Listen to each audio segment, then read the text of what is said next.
The morning sun poured through the window, casting a warm glow in the kitchen. I stood there, brewing my coffee, the rich aroma filling the air. Routine was my comfort, but that comfort shattered in an instant when my phone buzzed on the counter. I glanced down and saw Ethan's name flash on the screen. My heart raced. I picked it up, half expecting a sweet message. Instead, I found a painful truth that turned my world upside down. "What the hell?" I whispered, my fingers trembling as I read the intimate exchanges between Ethan and Clara. Each word cut deeper than the last. How could he betray me like this? I felt anger rise within me, mixing with an overwhelming sense of disbelief. I thought I knew him. I thought we had something real. I poured the coffee, but the mug slipped from my hand, shattering on the floor. The sound echoed in the silence, just like my heart breaking. I took a deep breath, trying to steady myself. How could my morning have gone from ordinary to this? I glanced around the kitchen, the sunlight now feeling harsh, the shadows creeping in. "Ethan!" I called out, my voice trembling with fury. He appeared in the doorway, his expression shifting from confusion to concern. "What's wrong?" he asked, his brow furrowing as he stepped closer. I held out my phone, my heart pounding in my chest. "This! What do you have to say for yourself?" His eyes widened as he grabbed the phone, reading the messages. "I can explain," he stammered, defensive. "Explain what? How you lied to me? How you betrayed our marriage?" I felt the heat of rage wash over me. "I didn't mean for it to happen," he said, almost pleading. "It was a mistake." "A mistake? You call this a mistake?" I shook my head, disbelief washing over me. "This isn't just a mistake, Ethan. This is betrayal." As I watched him squirm, confusion twisted within me. This wasn't just about infidelity. It felt deeper, like a crack had formed in my very being, and everything I thought I knew was slipping away. I had trusted him. I had built my life around him. But now I was left with a void. "Do you even care about what this does to me?" I demanded, my voice cracking. "I do. I swear I didn't mean to hurt you," he said, his eyes darting away from mine, avoiding the truth. I felt my heart harden, a realization dawning upon me. This moment could be a turning point. I could let this define me, or I could rise from the ashes. A transformation was lurking beneath the surface, waiting for me to embrace it. "Maybe you didn't mean to hurt me, but you did," I replied, my voice steadying. "And now I have to figure out what to do next." Ethan stood there, his expression a mix of regret and frustration. I could see the man I once loved, but he felt like a stranger now. The tension hung thick in the air, a storm brewing between us. "Do you want to talk about it?" he asked hesitantly. "What's there to talk about?" I snapped, my anger bubbling. "You've already said enough. I need time to think." I turned away, feeling the weight of his gaze on my back. The kitchen that once felt like a haven now seemed like a prison. I had to confront this pain, but I also had to confront myself. Who was I without Ethan? What did this betrayal mean for my future? As I stood there, wrestling with confusion, I knew one thing for certain. This was the moment everything changed. The world I had built was crumbling, and I had to figure out how to rebuild it, stronger, wiser, and perhaps a little bit vengeful. As the initial shock of Ethan's betrayal began to fade, a new feeling took its place, an urgent need for revenge. I sat on the edge of my bed, staring at the wall as I replayed the hurtful moments in my mind. Each time I thought of Ethan's lies, fire ignited in my chest. I needed to act. I grabbed my notebook and started to write down my plan. "Okay," I whispered to myself. "Let's think this through." I scribbled down every detail I could remember about Ethan and Clara.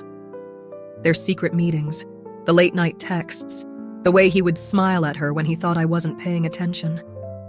A part of me felt alive with this new purpose. Justice, I said out loud, as if saying it would make it real. But another part of me hesitated, whispering that this path might lead to more pain. I pushed that voice aside. I needed to focus. I decided to dig deeper into Ethan's life. I would find proof of his deceit, something that would expose the man I thought I knew. As I searched through our shared belongings, I found his old phone, the one he used before he got a new one. It was a treasure trove of messages, images, and calls. "Let's see what you've been hiding," I muttered under my breath, feeling a rush of adrenaline. I scrolled through the contact list and found Clara's name. My heart raced as I opened her messages. Each word felt like a dagger, confirming my worst fears. They planned weekend getaways and shared inside jokes I would never understand. I took a deep breath, my hands shaking with a mix of anger and empowerment. "This is it," I said, staring at the screen. "I will make him pay." As the days passed, I continued to gather evidence. I followed Ethan when he left the house, watching him meet Clara in coffee shops and restaurants. Each sighting was a reminder of his betrayal, fueling my desire for revenge. I felt powerful, yet I wondered where this path would lead me. One evening, I sat with my friend Mia, trying to keep my emotions in check. "What's going on with you?" she asked, noticing the tension in my voice. "I found out Ethan has been cheating on me," I replied, my voice trembling with anger. Mia's eyes widened. "Oh my God! What are you going to do?" "I'm going to expose him," I declared, my heart racing at the thought. "I have evidence. I want him to feel the pain he caused me." "Are you sure that's the best way?" Mia asked gently. "Revenge can change you." "I know what I'm doing," I snapped, surprised by the vehemence of my reply. The truth was, I didn't know what I was doing. The thrill of revenge clashed with a gnawing fear inside me. Later that night, I lay in bed, staring at the ceiling. My heart raced with thoughts of revenge, but I felt a heavy weight on my chest. "Am I really seeking justice?" I whispered to the darkness. "Or am I just hurting myself more?" The internal battle raged on. I needed to confront Ethan, to show him that I was not someone to be trifled with. But then I thought about the cycle of hurt. Would I be any better than him? The next day, I decided to take a walk to clear my head. As I strolled through the park, I saw a couple laughing together. They looked so happy, so in love. A pang of longing hit me. I missed the days when Ethan and I were like that.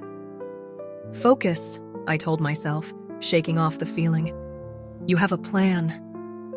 But deep down, I wondered if revenge would truly bring me peace. Would it fill the void Ethan had created in my life? As I returned home, the weight of my decision pressed down on me. I took a moment to sit on the living room couch, letting the silence envelop me. "What are you doing?" I whispered to myself, the question echoing in my mind.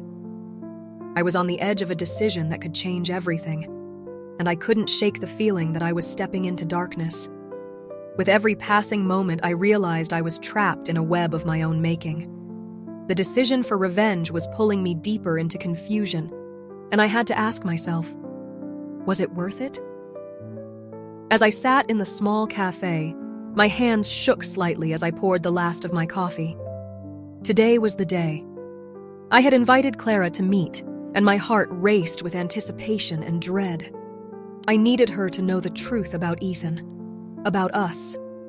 This was my chance to confront them both, to bring everything into the light, and finally feel some sense of control. When Clara walked in, her bright smile faded as soon as she spotted me. I could see the moment realization hit her. She hesitated, glancing around as if hoping to escape.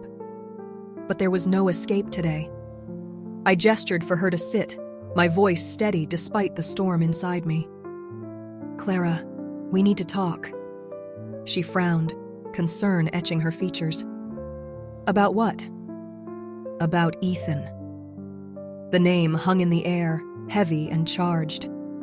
I watched her face morph from confusion to alarm. "You have no idea what's been happening, do you?" Clara's eyes widened. "What do you mean? Ethan and I—" "Ethan has been lying to both of us. He has been seeing you behind my back." The words tumbled out, each one punctuated by the pounding of my heart. I wanted to see her reaction, to witness the shock and horror that I had felt just days before. "What?" Her voice trembled, and I felt a strange satisfaction at her disbelief. "That can't be true. He loves me." I leaned forward, lowering my voice. "Does he? Because I have messages, pictures, everything." I pulled out my phone, navigating to the damning evidence that had shattered my life just days ago. Clara's eyes darted across the screen, her face paling as the reality sank in. No, this can't be real," she whispered, shaking her head. "You must be mistaken." I felt a surge of power. Mistaken? I have every reason to believe he has been playing us both. The satisfaction of revealing the truth clashed with the weight of what I was doing. I was tearing apart lives, and yet I couldn't stop. Suddenly, I spotted Ethan entering the cafe. He looked around, his eyes landing on me and Clara. Panic washed over his face. "What's going on?" he demanded, rushing toward us. "Ethan," I said, standing up to face him. "Clara knows everything now. You can't hide anymore." His expression turned from confusion to anger. "What the hell are you talking about?" He shot a glance at Clara, whose face was now a mask of betrayal. "Your lies!" I exclaimed, my voice rising. "You've been seeing her while pretending to love me." Ethan's eyes flickered with a mix of defiance and fear. "This isn't what you think! Clara, please, you have to believe me!" Clara's face crumpled as she turned to Ethan. "How could you do this to me?" Her voice broke, and I felt a pang of sympathy. I was the one who had invited her into this chaos, but my sense of justice drowned out my empathy. "You don't understand," he pleaded, reaching out to Clara. "It was a mistake. It didn't mean anything." But Clara recoiled, the horror of betrayal washing over her. "So what? I meant nothing to you?" Ethan's frantic attempts to regain control only deepened the emotional turmoil surrounding us. I stood there, watching the scene unfold, a twisted sense of satisfaction curling in my chest. I had taken back my power, but at what cost? As the tension thickened, I felt the weight of the moment bearing down on me. I was a woman consumed by vengeance, yet I was also haunted by the realization of who I had become. "Ethan," I said, my voice steady despite the whirlwind of emotions. "This ends now." The emotional battlefield left scars that I knew would linger long after this confrontation. I had exposed the truth, but I was also left grappling with the reality of my actions. I was not just a victim. I had become the architect of pain. And as I watched the fallout unfold, I wondered if I could ever return to the person I once was. The days following the confrontation felt heavy, like a thick fog that refused to lift. I watched as the world around me continued its normal pace, but inside I was stuck in a whirlwind of emotions. Ethan's carefully crafted facade began to crumble, revealing the cracks in our relationship that I had ignored for far too long. Every interaction I had with him felt like a reminder of the betrayal, and the weight of my revenge loomed over me. "Do you really think this is what you wanted?" I asked myself one morning, staring at my reflection in the bathroom mirror. My voice echoed back, filled with frustration and confusion. I had fought so hard for this moment, yet now that I had it, I didn't feel victorious. Instead, guilt started to creep in, like a shadow that followed me everywhere. Later that day, I found myself sitting at a small cafe, nursing a cup of coffee that had gone cold. I replayed the confrontation in my mind, the way Clara's face shifted from disbelief to horror. It was a memory that haunted me. I had wanted to expose the truth, to make sure Ethan felt the pain he caused me. But did I really want to see the impact of my actions on others? Is this really who I am now? I whispered to myself, feeling the weight of my choices. I glanced around the cafe and caught sight of a couple laughing together, sharing a moment of joy that felt so foreign to me. My heart ached with longing for that kind of connection, one that didn't come with betrayal and anger. Just then, my phone buzzed on the table. It was a message from Ethan. I hesitated before opening it, my heart racing. I had seen his remorse in the aftermath, but I didn't know if I was ready to face it again. "Can we talk?" the message read. "I need to explain." I sighed, torn between wanting to hear him out and wanting to shut him out completely. Was there really anything left to say? My thoughts were interrupted by the sound of a chair scraping against the floor. I looked up to see a familiar face, the barista who always remembered my order. "You look a bit lost there," she said, her voice warm and inviting. "Everything okay?" "Not really," I admitted, surprised by my own honesty. I'm struggling with some choices I've made." "Sometimes we need to weigh the cost of our actions," she replied thoughtfully, wiping the counter with a cloth. "It's easy to get consumed by anger. But remember, it's never too late to change direction." Her words struck a chord within me. I thought about the crossroads I stood at. I could keep going down this path of vengeance, letting it consume me further. Or I could find a way to heal and move on. Deep down, I knew which path felt right, but fear held me back. As I left the cafe, I found myself walking toward the park where I had often gone to clear my head. The trees swayed gently in the breeze, and I took a moment to breathe in the fresh air. I closed my eyes, letting the sounds of nature wash over me. "What do you really want?" I asked quietly, feeling the weight of my decision pressing on my chest. An image of Ethan flashed in my mind, his face showing genuine remorse. I could see the pain in his eyes, but was it enough to sway my heart? In that moment, I realized that I needed to confront my own feelings before I could make any decisions. I pulled out my phone, hesitating before typing a response to Ethan.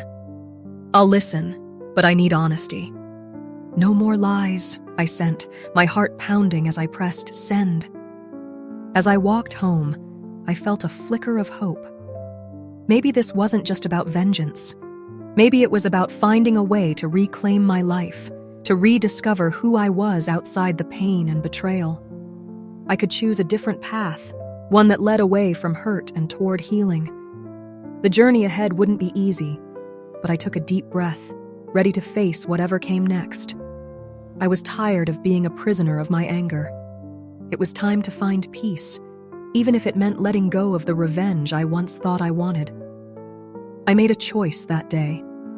I took a step back from the edge of revenge, realizing that healing had to come from within me.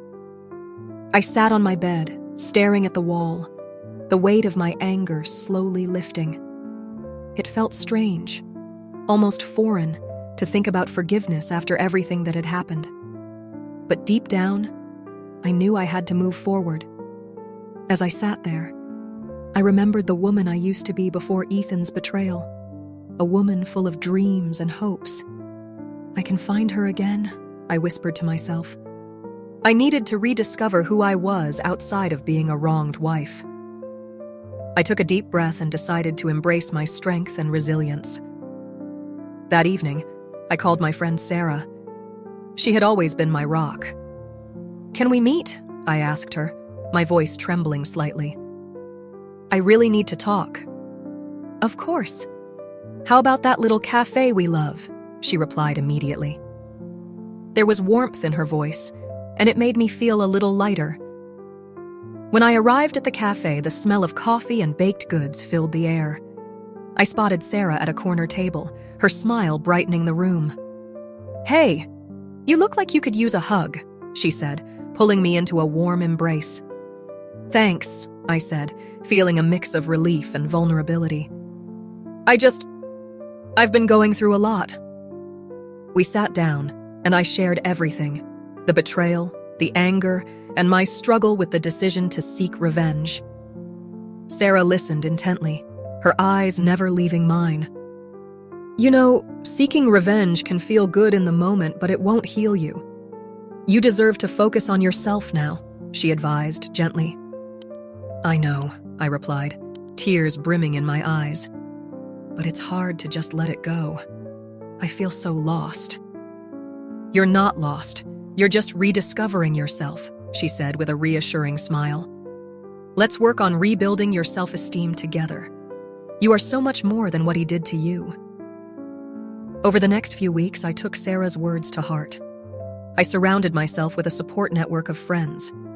We would go for walks, have movie nights, and even try new hobbies together. Each moment spent with them reminded me that I was not defined by Ethan's actions. One Saturday afternoon, we decided to go hiking. The sun shone brightly, and the air was fresh. As we reached the top of the hill, I looked out over the valley below. This is beautiful, I said, feeling a sense of peace wash over me. It is, just like you, Sarah said, nudging me playfully. You're beautiful, and it's time you start believing that. I smiled at her words. I'm trying.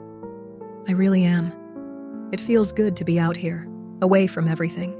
As the days turned into weeks, I began to let go of the anger that once consumed me. I started journaling my thoughts, pouring my heart onto the pages. I wrote about my feelings, my dreams, and what I wanted for my future. Each entry became a step toward healing, a way to release the pain I had held onto for so long. One evening, as I sat on my porch, I reflected on how far I had come. The sky was painted with hues of orange and pink, and a gentle breeze brushed against my skin. I felt lighter, almost free. I closed my eyes and whispered, I forgive you, Ethan. Not for you, but for me. In that moment, I realized that healing is not about forgetting or condoning what happened. It is about reclaiming my life and finding peace within myself. Each day, I chose to focus on self-love and rebuilding my shattered self-esteem. I was no longer a victim. I was a survivor. With every step I took, I could feel the weight of the past lifting, allowing me to breathe easier. I smiled more, laughed more, and found joy in the little things. Healing was not a linear path, but I was embracing the journey, and that made all the difference. As I stand on the balcony of my new apartment, the morning sun spills warmth across my skin. It feels different now, this light. It is not just a reminder of the past, but a promise of the future. I take a deep breath and let the fresh air fill my lungs. The weight of betrayal still lingers, but it no longer defines me. Hey, are you ready for our brunch? My friend Sarah calls from inside. Her voice pulls me back from my thoughts. I smile, feeling grateful for her presence. She has been my rock through this journey of healing. Just a minute, I reply, adjusting my hair in the mirror. I can see the change in my reflection. A woman who has shed the layers of pain and anger. I am ready to embrace life again. As we sit down at our favorite cafe, the aroma of freshly brewed coffee fills the air. Sarah looks at me with a knowing smile. You seem different. Happier, maybe? I think I am, I say, stirring my coffee. I've realized I can't let Ethan's actions control my happiness. I need to focus on what makes me feel good. That's the spirit, she cheers, raising her coffee cup in a toast. To new beginnings! I clink my cup against hers, feeling a swell of hope. The conversation flows easily between us, filled with laughter and shared stories. I tell her about my new job prospects and how excited I am to explore new interests. It feels liberating to talk about my dreams instead of my past. Later that day, I decide to visit a local art gallery. I have always loved art, but I had pushed that passion aside during my marriage. As I walk through the vibrant halls, I feel a rush of inspiration. Each painting tells a story, and I am reminded that my story is still being written. I pause in front of a piece that captures a sunset over a calm sea. The colors blend beautifully, and it speaks to my heart. This is stunning, I whisper to myself, lost in the moment. Isn't it? A voice beside me says. I turn to see a man with kind eyes. I love how it captures both chaos and peace. It reflects life, don't you think? Yes, I reply, smiling. It's a perfect representation of my journey right now. I'm Alex, by the way, he introduces himself, extending his hand. I shake it, feeling an unexpected spark of connection. I'm Mia. Nice to meet you, I say, trying to suppress my nervousness. We strike up a conversation about art, and I find myself laughing and enjoying the ease of his company. Would you like to grab a coffee sometime? He asks casually, his eyes sincere. Sure, I respond, my heart racing. I'd like that. It feels strange to say yes to something new, but it also feels right. As I leave the gallery, I reflect on how far I have come. I am no longer the woman consumed by revenge or anger. I am someone who is learning to embrace love and connection again, not just with others, but with myself. That evening, I sit on my balcony again, this time with a journal in hand. I start to write down my thoughts, capturing the essence of my transformation. I write about the lessons I have learned.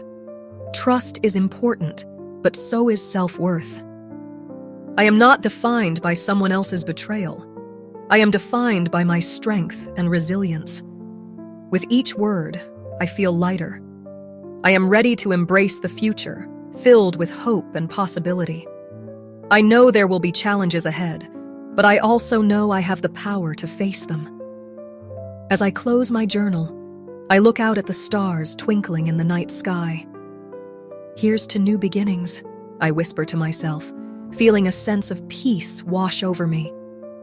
I am ready for whatever comes next. Share this story if you believe that healing and new beginnings are possible after heartbreak. Let us know in the comments how a chance encounter has transformed your life, and subscribe to our channel for more inspiring stories like this one.